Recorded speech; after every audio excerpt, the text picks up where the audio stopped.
My billionaire boss offered me $5 million to be his wife by Christmas Eve. The catch?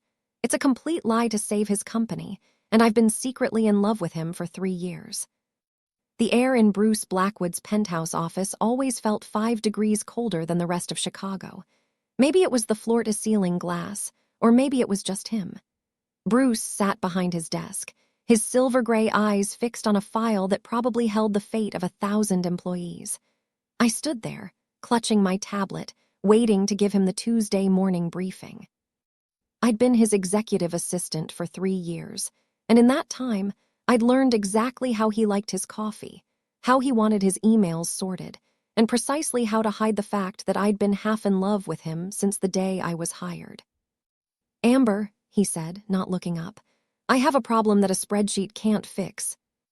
I blinked, surprised by the break in our routine. "Is it the merger with the London firm?" "It's my grandfather," Bruce sighed, finally leaning back. The light caught the sharp angles of his jaw. "The board of directors is old-fashioned. My grandfather, who still holds 40% of the voting shares, believes that a man who can't commit to a woman can't be trusted with a legacy. He's stipulated that unless I am married by the Christmas Eve gala, his shares go to my cousin, Julian." I knew Julian. He was a snake in a designer suit. "That would destroy the company," I whispered.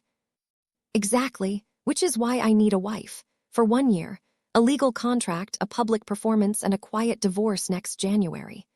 He stood up and walked toward me, his presence overwhelming. "I'm offering $5 million, Amber. Enough to buy that dream house in the mountains you talk about. Enough to never work for a man like me again.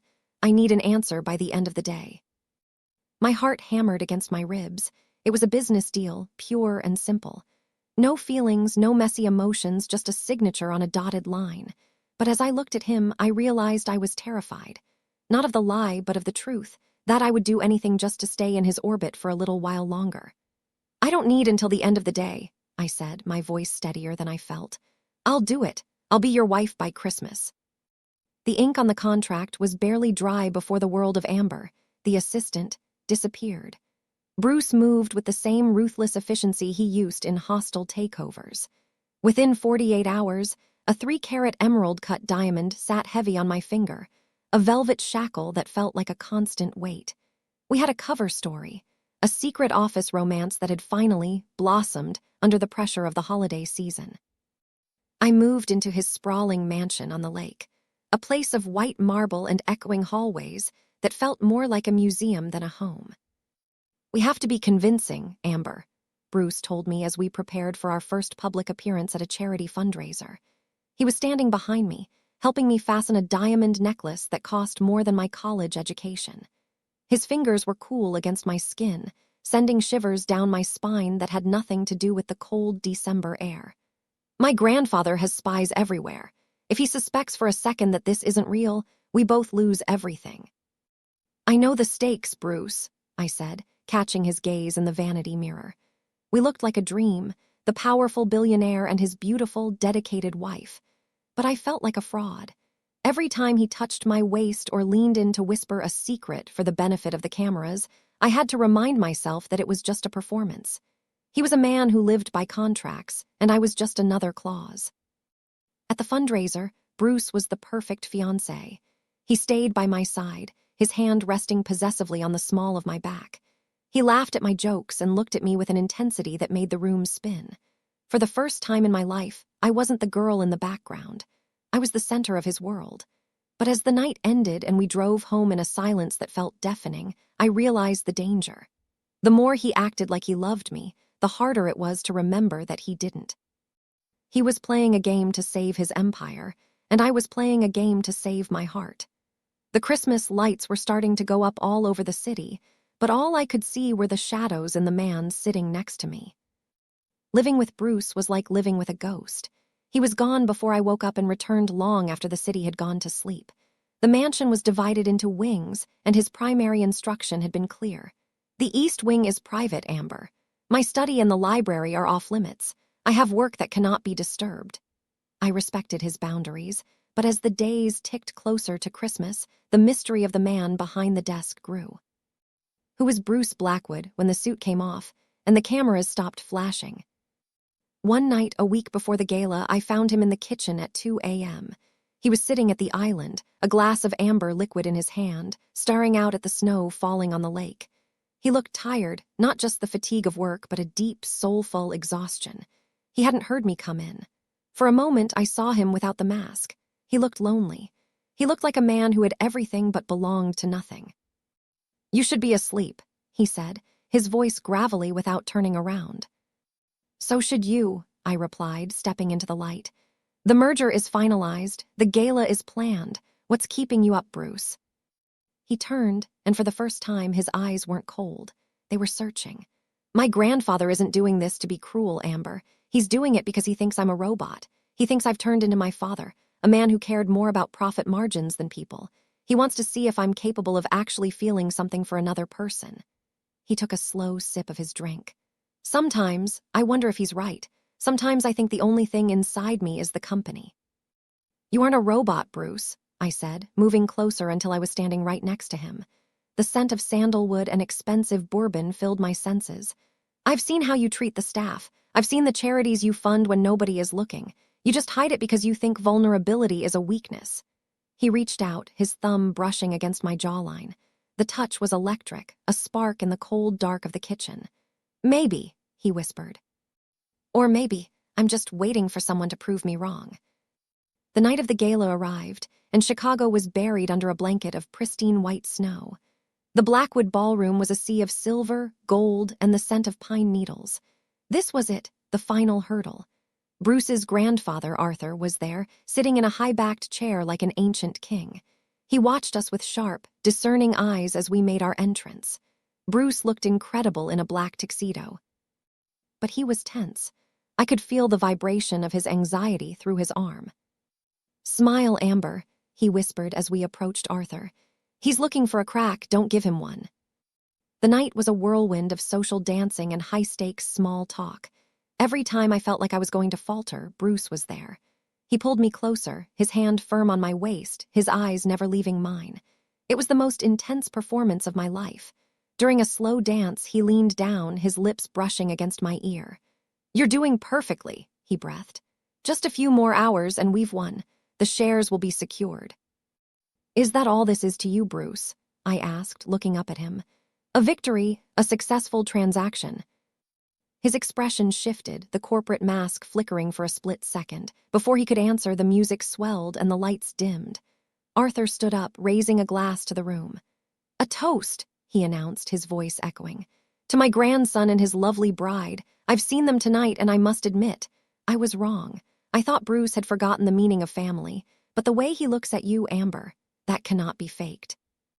The room erupted in applause, but my heart felt like it was breaking. Arthur was right. The look in Bruce's eyes was convincing. But I knew it was a lie. I knew it was part of the $5 million deal. We had won the company, but as Bruce leaned in to kiss me for the crowd, I realized I had lost the only thing I actually wanted. The kiss was soft, lingering, and felt like a goodbye. The contract was fulfilled, and tomorrow I would go back to being a ghost in his house until the divorce papers were served. The gala was over. The guests had vanished, leaving the mansion in a heavy, ringing silence. The Christmas tree in the grand foyer glowed with 1,000 white lights, casting long, flickering shadows on the marble floor. Bruce and I stood there, still in our formal wear, looking like the victors of a war that had left us both exhausted. He reached into his pocket and pulled out an envelope. "The second half of the payment," he said, his voice flat. "And the deed to the house in Colorado. You're a free woman, Amber. You don't ever have to come back to the office." I took the envelope, the paper feeling like lead in my hand. "Is that it? We just stop." "The contract is fulfilled," he replied, turning toward the stairs. "My grandfather is satisfied. Julian is out. You have your freedom. That was the deal." "The deal," I whispered, the anger finally bubbling over. "That's all you know, isn't it? Contracts and deals. Did you ever consider that I didn't want the money, Bruce? Did you ever consider that I stayed because I wanted to be with you?" He stopped on the third step, his back to me. For a long time, he didn't move. Then he turned, his face pale in the light of the Christmas tree. Don't, Amber, don't say things you'll regret. We both knew what this was. I knew what you said it was, I countered, stepping toward him. But when you kissed me at the gala, that wasn't for Julian, that wasn't for your grandfather. I felt it, Bruce, and I think you did too. He came down the stairs then, his movements predatory and fast. He grabbed my shoulders, pulling me into his space until our breath mingled. You want the truth, he rasped. The truth is that I've been terrified since the second you signed that paper. I thought I could control this. I thought I could keep you in a box. But every night I spent in that East Wing, I wasn't working. I was staring at the monitors, watching you breathe on the security feed like a goddamn lunatic. I love you, Amber, and it's the most inconvenient, unprofessional thing that's ever happened to me. The confession hung in the air, more powerful than any contract. Bruce didn't wait for me to respond. He crashed his lips against mine, and this time there was no audience. There were no cameras, no grandfathers, and no shares to protect. There was just the desperate, hungry need of two people who had been lying to themselves for years. He swept me up into his arms and carried me up the stairs, past the portraits and the marble, straight to the master suite. When we made love that night, it was the final signature on a different kind of agreement. It was the messy, emotional, and beautiful chaos that Bruce had been trying to avoid his entire life. The corporate mask was gone, replaced by the raw, unfiltered man who had been hiding in the shadows. His touch was both possessive and tender, a silent apology for every cold word and every distant stare. In the quiet of the room, with the snow still falling outside, I realized that the house in the mountains didn't matter. This was where I belonged. The contract is void, he whispered against my skin as the first light of Christmas morning began to filter through the windows. I don't want a divorce in a year. I don't want a divorce ever. What about the board? I asked, tracing the line of his jaw. What about the scandal if they find out it started as a lie? Let them talk, Bruce said, pulling me closer. I've spent my life worrying about what the world thinks, but looking at you, I realize that if I have you, the rest of the world can burn. We fell asleep as the city began to wake up to Christmas Day, two people who had started as a business transaction and ended as a soul-deep truth. But as the sun rose, I didn't know that the biggest twist was yet to come. I didn't know that Julian hadn't given up, and that the contract I had signed was about to become our biggest weapon, or our final downfall. Christmas morning should have been perfect. I woke up in Bruce's arms, the warmth of the night still lingering. But the peace was shattered by the sound of the doorbell, a persistent, aggressive ringing that wouldn't stop. Bruce pulled on a robe and went downstairs, his expression hardening back into the CEO. I followed him, my heart sinking as I saw Julian standing in the foyer, a laptop in his hand and a smug, dangerous smile on his face. "Merry Christmas, cousin," Julian sneered, stepping into the house without an invitation. "I hope you enjoyed your little performance last night. It was truly Oscar-worthy." "Get out, Julian," Bruce said, his voice low and dangerous. "The shares are settled, you lost." "Did I?" Julian flipped open the laptop. On the screen was a grainy video from the office, the day Bruce and I had discussed the contract. It was clear as day, Bruce offering the $5 million and me agreeing to the terms. "I've had a bug in your office for months, Bruce. This video proves that your marriage is a fraud. It proves you've manipulated the board and cheated our grandfather. I've already sent a copy to Arthur. He's on his way here now." My world tilted. The fear I had felt from the beginning came rushing back, a cold tide that threatened to drown me. I looked at Bruce, expecting to see defeat, but instead, I saw a strange, calm resolve. He looked at the video, then back at Julian. "Is that all you have?" "It's enough to ruin you," Julian laughed. "The board will vote you out by noon. You'll be a broke man by New Year's." "You forgot one thing, Julian," Bruce said, stepping forward. "You forgot who drafted that contract." He turned to me, his eyes soft. "Amber, do you remember the third addendum? The one I asked you to sign on the second day?" I nodded, though I hadn't really read it carefully. Bruce turned back to Julian. "That addendum states that the marriage was a precursor to a pre-existing commitment. It backdates our emotional involvement by 18 months. It turns your little video into a discussion about a prenuptial agreement, not a fake marriage. You didn't find a fraud, Julian. You found a private legal negotiation." The tension in the foyer was thick enough to choke on. Minutes later, the heavy front door opened again and Arthur Blackwood stepped in. He looked older than he had at the gala, his face set in a grim mask of disappointment. He looked at Julian, then at Bruce, then finally at me. Julian scrambled toward him, pointing at the laptop. "Grandfather, look, I have proof. It was all a deal." Arthur didn't look at the screen. He walked past Julian and stood in front of Bruce. "Julian sent me a link to that video an hour ago," he said, his voice vibrating with authority.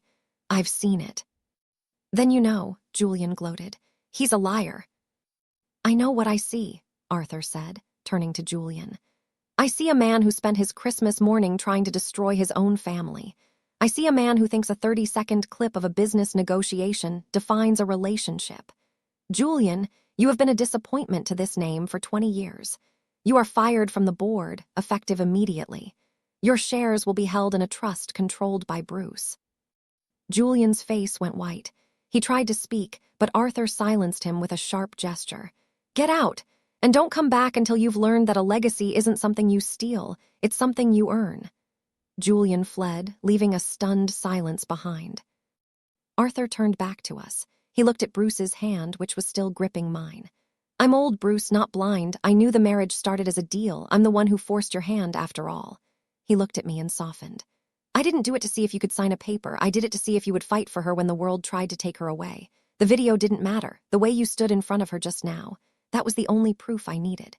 He smiled, a genuine, tired smile. "Now I believe there's breakfast waiting. It is Christmas, after all." With Julian gone and the company secured, the weight that had been hanging over the mansion finally lifted. But there was still one more thing Bruce needed to do. Later that afternoon, as the sun began to set over the frozen lake, he took me back to the East Wing. He unlocked the heavy oak doors of his study, the room that had been off-limits for the entire month. I expected to see ledgers, high-tech monitors, or corporate secrets. Instead, the room was filled with blueprints for a different kind of project. There were architectural sketches of small-town libraries, community centers, and the mountain house I had always talked about. "I wasn't hiding work from you, Amber," Bruce said, leaning against the mahogany desk. "I was hiding my exit strategy. I've been liquidating my personal holdings for a year. I don't want to be the CEO of Blackwood Industries forever. I want to build things that matter. I want to build the life you wanted." "Bruce," I whispered, looking at the sketch of the house in Colorado. It had the wraparound porch and the big windows I'd described in a passing comment 2 years ago. "You remembered." "I remember everything you say," he said, walking over to me. "I've spent 3 years being your boss because it was the only way I could keep you near me without admitting I was terrified of how much I needed you. The contract wasn't just to save the company. It was the only way I knew how to ask you to stay." He reached into his pocket and pulled out a different velvet box. Not an emerald-cut diamond for the cameras, but a simple, vintage sapphire ring, my favorite stone. "The first ring was a shackle. This one is a choice. Will you marry me, Amber? For real this time. No contracts, no paychecks, just us." "Yes," I said, my heart finally at peace. "No $5 million bonus needed." He laughed, a real, warm sound that filled the room, and as he slid the ring onto my finger, I realized that Julian's attempt to destroy us had actually been the greatest gift. It had stripped away the lies and left us with a foundation that no board of directors could ever shake. 1 year later. The snow was falling in big, fat flakes outside the windows of our home in the mountains. There were no white marble floors here, just warm wood and the smell of a real fire. Bruce was in the kitchen, attempting to make pancakes, a skill he was still very much a novice at, while I sat on the rug with our golden retriever, watching the sun come up over the peaks. "I think I burned the first batch," Bruce called out, sounding remarkably unbothered for a man who used to demand perfection in every detail. "I'll eat them anyway," I laughed, walking into the kitchen and wrapping my arms around his waist. He turned in my arms, his face relaxed and his eyes full of a light that I had once thought was impossible. He wasn't the Ice King of Chicago anymore. He was just Bruce. "You know," he said, flipping a pancake with a flourish that was only partially successful. "Arthur called this morning. He wanted to know if we were coming to the gala this year." "And what did you say?" I told him we had a prior engagement, Bruce smiled, leaning down to kiss me. I told him I had a contract with a very important woman that required me to stay exactly where I am. Another contract, I teased. The only one that matters, he whispered. The one where I promise to love you until the snow stops falling in Colorado, which, from what the locals tell me, is never. As we sat down to our slightly charred breakfast, I looked at the sapphire on my finger and then at the man across from me. We had started as a lie, a desperate move to save a legacy. But in the end, we had found something much bigger than a company. We had found the truth in a season of magic. The billionaire had needed a wife by Christmas, and I had needed a home. We both got exactly what we signed up for, and so much more.